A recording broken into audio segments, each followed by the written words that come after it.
నమస్తే. జై తెలంగాణ. గత నెల 30వ తారీఖు నాడు జర్నలిస్ట్ కేవీఆర్ అరెస్ట్ సందర్భంగా సివిల్ డ్రెస్లో వచ్చినటువంటి ఆంధ్రప్రదేశ్ సంబంధించినటువంటి పోలీసులు కేవీఆర్ భార్య పైన ఏ విధంగా అనుచితంగా అసభ్యకరంగా ప్రవర్తించారో రెండు తెలుగు రాష్ట్రాల ప్రజలు కూడా చూసిరు. ఈ క్రమంలో తన భార్య అయినటువంటి విజయలక్ష్మి గారు సరూర్ నగర్ పిఎస్లో అదే రోజు రాత్రి కంప్లైంట్ ఇవ్వడం జరిగింది. దాని తర్వాత ఒకటే ఒక సెక్షన్ కింద సరూర్ నగర్ పోలీసులు కేసు ఫైల్ చేయడం జరిగింది. సరే, తను చాలా మా ఇంటి మీదకి ట్రెస్ పాస్ చేసిర్రు, అదేవిధంగా క్రిమినల్ ఇంటిమిడేషన్ చేసిర్రు, అదేవిధంగా నాతో అసభ్యంగా ప్రవర్తించారు, అదేవిధంగా నన్ను చాలా రకాలుగా ఇబ్బందులు పెట్టారు, అదేవిధంగా వాళ్ళ యొక్క డ్యూటీస్ని నిర్లక్ష్యం చేసి ఈరోజు పోలీస్ డ్రెస్లు రాకుండా సివిల్ డ్రెస్లో వచ్చి నా భర్తను అక్రమంగా అరెస్ట్ చేసని చెప్పేసి కూడా చాలా స్పష్టంగా ఆమె కంప్లైంట్లో ఇస్తే కేవలం ఒక సెక్షన్ కింద మాత్రమే సరూర్ నగర్ పోలీసులు ఫైల్ చేయడం జరిగింది. ఆ తర్వాత 5వ తారీఖు నాడు 5వ తారీఖు నాడు డిఎస్పీ, అక్కడ బొబ్బిలికి సంబంధించిన డిఎస్పీ ఒక మీడియాలో మాట్లాడుతూ ఎవరైతే విజయలక్ష్మి గారు ఎవరైతే ఉన్నారో కేవీఆర్ భార్య పైన 0 ఎఫ్ఐఆర్ ఫైల్ చేశాం, పోలీసుల విధులకు ఆటంకం కలిగించినట్టుగా అని మనకు తెలుస్తూ ఉంది. దాన్ని సరూర్ నగర్ పిఎస్కి ట్రాన్స్ఫర్ చేస్తామని చెప్పేసి కూడా అన్నట్టుగా మనకు మీడియాలో కథనాలు రావడం జరిగింది. అయితే ఈ క్రమంలో కేవీఆర్ వైఫ్ ఎవరైతే విజయలక్ష్మి గారు ఎవరైతే ఉన్నారో ఒక అన్నగా మాకు ఫోన్ చేయడం జరిగింది. ఫోన్ చేసి, అన్న నా పైన ఆంధ్రప్రదేశ్లో కేసు పెట్టని చెప్పి తెలుస్తూ ఉంది, ఒకవేళ ఇప్పటికే మా ఆయన ఎవరైతే ఉన్నారో కేవీఆర్ ఆయన అరెస్ట్ కావడం జరిగింది, ఆ తర్వాత ఇప్పుడు నేను ఒంటరిగా ఉంటూ పిల్లల్ని చూసుకున్నాను, ఒకవేళ నన్ను అరెస్ట్ చేస్తే నా పిల్లల పరిస్థితి ఏంటి అని చెప్పేసి తను బాధపడినటువంటి సందర్భాలు ఉన్నాయి. అయితే కేవీఆర్ని, సరే అది ఒక పొలిటికల్గా జరుగుతున్నటువంటి ఇష్యూ కాబట్టి కేవీఆర్ సంబంధించిన విషయంలో తెలంగాణ సంబంధించిన మేమంతా కూడా కొట్లాడుతున్నాం. కానీ ఆంధ్రప్రదేశ్ సంబంధించినటువంటి కూటమి ప్రభుత్వం, ముఖ్యంగా చంద్రబాబు నాయుడు కానీ, ముఖ్యంగా డిప్యూటీ సీఎం పవన్ కళ్యాణ్ కానీ, లోకేష్ కానీ కక్షపూరితంగా ఆల్రెడీ మీరు అరెస్టులు చేస్తూ ఉన్నారు, అందరూ కూడా తెలుస్తూ ఉంది, రెండు తెలుగు రాష్ట్రాల ప్రజలు గమనిస్తూ ఉన్నారు. అయితే ఒక మహిళ పట్ల మీరు ఈ విధంగా వ్యవహరించడం ఏంటి అనేది ఈరోజు చాలా స్పష్టంగా మేము అడుగుతూ ఉన్నాం. కేవీఆర్ని అరెస్ట్ చేసి ఆల్రెడీ కుటుంబాన్ని ఇబ్బంది పెట్టారు. ఈరోజు ఆమె భార్య పైన కేసు ఫైల్ చేసి ఈరోజు ఆమెను ప్యానిక్ సిచ్యువేషన్ తీసుకొచ్చేటువంటి ప్రయత్నం చేస్తూ ఉన్నారు. ఒకవేళ ఆమెను కూడా అరెస్ట్ చేస్తే వాళ్ళ పిల్లల పరిస్థితి ఏంటి అనేది తను బాధపడుతూ ఉంది.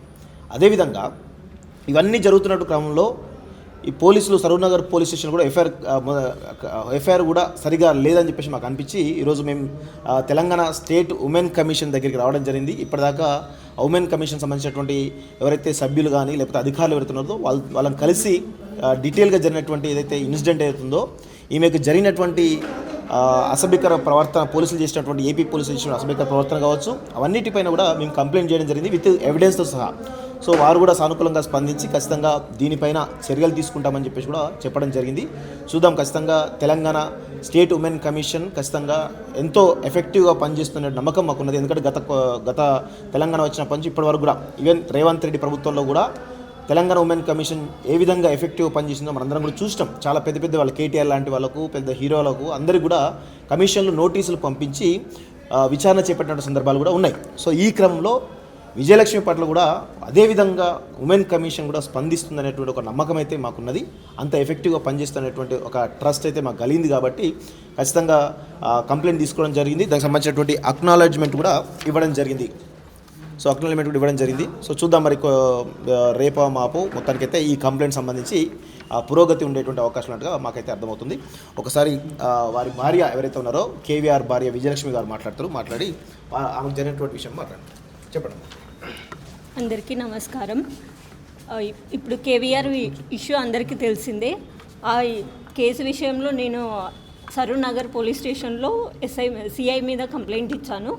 ఆ కంప్లైంట్ త్రూ మళ్ళీ నా మీద ఆంధ్రాలో 0 ఎఫ్ఐఆర్ అయ్యిందని చెప్పేసి న్యూస్ వస్తుంది. ఇప్పుడు కేవీఆర్ తీసుకుపోయి అక్కడ ఎక్కడో జైల్లో పెట్టేశారు. ఇప్పుడు నా పిల్లలు, నన్ను కూడా అరెస్ట్ చేస్తే నా పిల్లల పరిస్థితి ఏంటి, నా పిల్లలు ఎక్కడ ఉండాలి, నా పిల్లలు ఎవరు చూసుకుంటారు, నాకు జరిగిన అన్యాయం గురించి ఎవరు మాట్లాడట్లేదు. మళ్ళీ తిరిగి నా మీదనే కేసులు పెడుతున్నారు.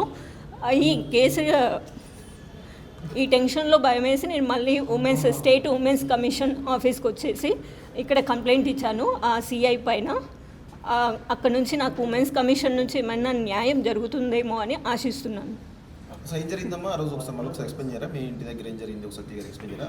సిఐ ఎట్లా మీ మిస్బిహేవ్ చేసిండు ఏంటిది? సిఐ చూశారు కదా, ఎవరు ఫీమేల్ కానిస్టేబుల్స్ కానీ ఎవరూ లేరు. సివిల్ డ్రెస్లో వచ్చారు వాళ్ళు పోలీసులని మాకు ఎలా తెలుస్తుంది? ఎందుకు లాక్కపోతున్నారని మేము అడ్డు పడుతుంటే మనం చేయి పట్టుకొని లాగడం, తోసేయడం, చేతుల మీద వేయడం అవన్నీ జరిగాయి. దాన్ని రిలేటెడ్గా నేను కమిషన్లో కంప్లైంట్ చేశాను, ఉమెన్స్ కమిషన్లో కంప్లైంట్ చేశాను. మీకు ఎలాంటి న్యాయం కావాలనుకుంటున్నారు? ఆ సిఐ మీద కేసు అనేది ముందుకు తీసుకెళ్ళాలి. ఉమెన్స్ కమిషన్ నుంచి ఏమైనా న్యాయం జరగాలి నా తరపు నుంచి. నాకు 0 FIR అయింది, దాని గురించి కూడా ఏదైనా న్యాయం జరగాలని కోరుకుంటున్నాను.